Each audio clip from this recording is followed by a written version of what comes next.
Olá pessoal, tudo bem?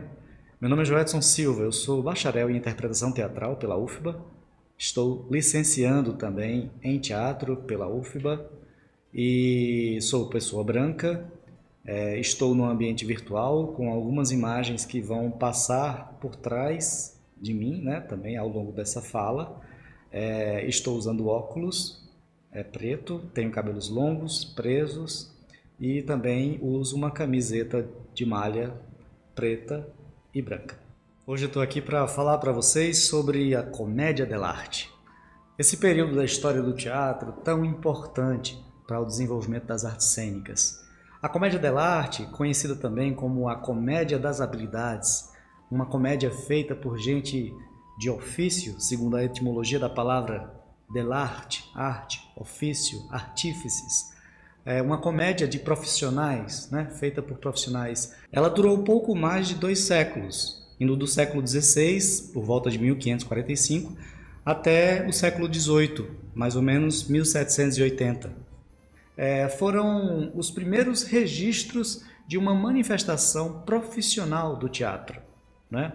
A comédia dell'arte possuía companhias de teatro registradas que agiam dentro de um modo corporativo. Então, esses artistas, eles viviam de tudo aquilo que eles produziam, né? Os proventos das suas apresentações os mantinham financeiramente nesse sistema da comédia dell'arte corporativo, de companhias registradas e atores e um elenco profissionalizado, né? O primeiro registro na história dessa qualidade de artista cênico, artista teatral. Além dessa característica de um teatro profissional, a comédia dell'arte também se sustentava num pilar de 3 elementos, né? Um desses elementos são os tipos. Nos tipos nós temos o grupo dos enamorados, dos servos ou criados e dos patrões. Sendo que os servos ou criados são aqueles da classe mais pobre, né? Representavam as pessoas mais pobres, mais humildes. E os enamorados e patrões representavam as pessoas mais ricas, mais abastadas. Eles também se utilizavam de recursos, né, cômicos, recursos como peripécias, artimanhas, quiprocós, trocas de identidade, disfarces, todas essas estratégias para fazer o público rir. Tanto que era popular, na época ele era uma qualidade de teatro que atraía muito público, né? E eles possuíam essa qualidade de execução que fazia com que o espetáculo fosse feito de forma muito rápida, né? Eles não possuíam texto prévio, então isso dava uma agilidade na produção dos textos. Eles tinham um roteiro, né? Criavam uma espécie de roteiro conhecido como canovaccio, o roteiro de ação, né? Os roteiros de ações. Porque na comédia dell'arte não havia um texto necessariamente. Então os atores tinham apenas um roteiro que seguiam a improvisação para não ter erro na hora da execução, né? Então normalmente esse enredo ele girava em torno da história dos enamorados, que era um casal que queria ficar juntos, mas por algum motivo não conseguiam ficar. E aí os servos entravam interferindo na história para tentar ajudar, entre aspas, mas principalmente para tirar alguma vantagem, principalmente de comida, né? Eles queriam comer, porque sempre passavam muita fome. E os patrões normalmente eram os pais dos enamorados, que a princípio não queriam o casamento dos dois e eram os empecilhos, né? Funcionava aí como se fosse um vilão, não sei. E aí as histórias, ou desenrolar dessas histórias, normalmente eram conhecidas do público. Então o público mais ou menos já sabia ali mais o que mais ou menos ia acontecer, mas a improvisação, o frescor da cena, era a graça da comédia dell'arte, que fez tanto sucesso ali entre o século XVI e o século XVIII, mais ou menos ali na Europa, na região da Itália, por ali assim, né? Então, era uma dramaturgia aberta, em que os atores poderiam improvisar dentro dela e gerar mais vivacidade. O pensamento e a expressão cresciam ali, nasciam juntos, né, com o indivíduo, aumentando a vivacidade do espetáculo e criava aquela impressão de que era tudo natural, de que tudo estava acontecendo ali naquele momento, no aqui e agora. O aqui e agora na comédia dell'arte era uma coisa muito importante, né? Era um dispositivo muito utilizado pelos atores. E aí esses atores, para que dessem conta dessas improvisações, eles tinham que ter uma virtuosa imensa, né? E aí eles, para poder realizar o espetáculo, eles tinham que dominar determinadas técnicas, eles tinham que ser dançarinos, cantores, acrobatas, né? Precisavam representar muito bem e eles eram esse tipo de ator, né? Virtuoso, que era o dono da cena. Disse da comédia dell'arte que era o período da arte do ator, né? Onde o ator mandava na cena. Então, com a modernidade, passaram também a se valer de outras questões para além do corpo do ator, os truques mecânicos, né? A estética cenográfica, os signos que a cenografia poderia trazer para a cena. A comédia dell'arte também, aos poucos, foi abraçando esses elementos para dentro da sua estética. Para muitos pesquisadores, apesar das inúmeras tentativas contemporâneas de tentar reproduzir o jogo cênico da comédia dell'arte, esse jogo ele é algo que não pode ser reconstituído devido aos poucos registros que existem, né? Fidedignos. E os poucos que existem ainda assim são registros idealizados do que era realmente a comédia dell'arte. Então é algo complicado de se reproduzir hoje por conta dessa ausência do registro do que era aquele jogo cênico, né? O elenco era um elenco que se especializava em determinados papéis. Então, normalmente eram companhias familiares, né? Eles viviam muito juntos, andavam de cidade em cidade. E aí, naquelas famílias existiam as pessoas que se especializavam nos tipos de papéis.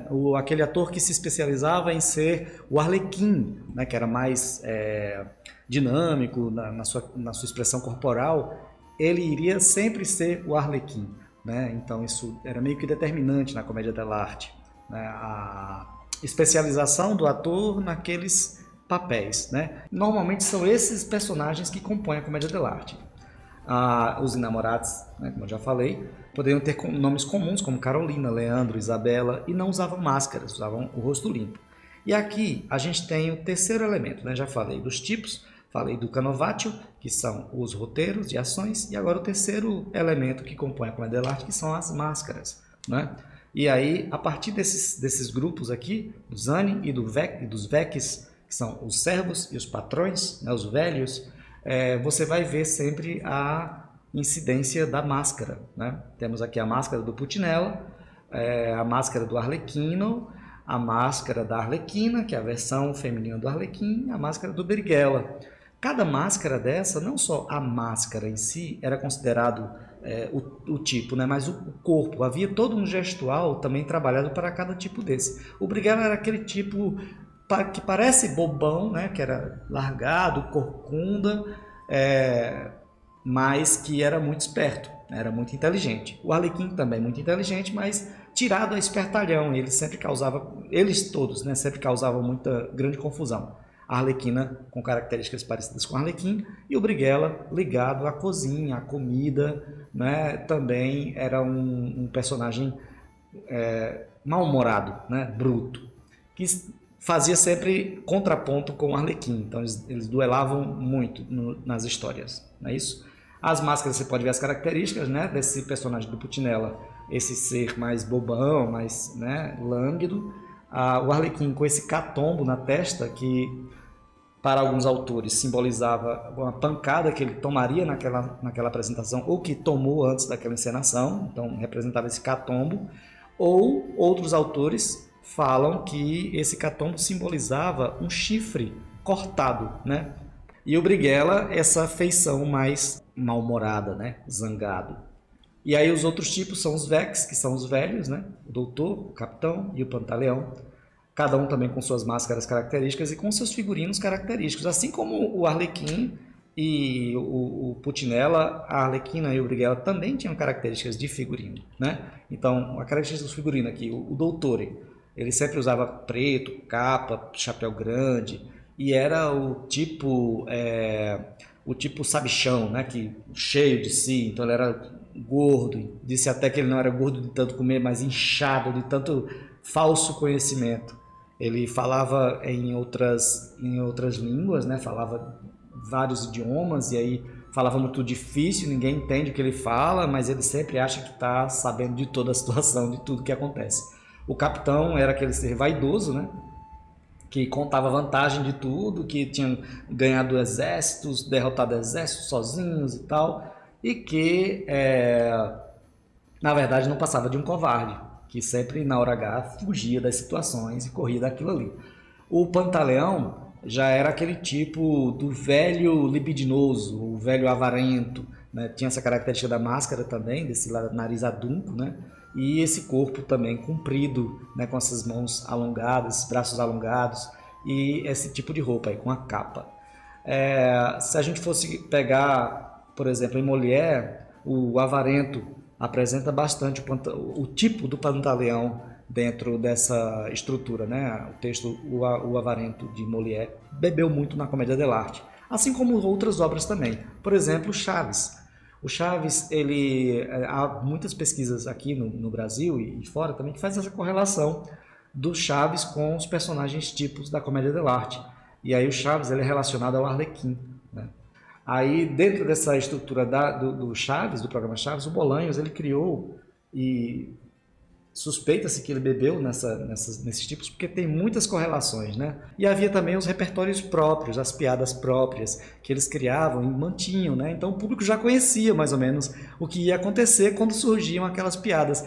Os lazes, né? Que eram pequenas, como se fossem gags de palhaço, né? Mas não como uma cena completa, mas ações que provocavam riso. Por exemplo, aqui no Chaves, eles têm algumas ações características. Você sempre vai ver a Chiquinha chorando dessa forma e o Kiko também chorando com essa forma, inclusive com a questão sonora, né? A Chiquinha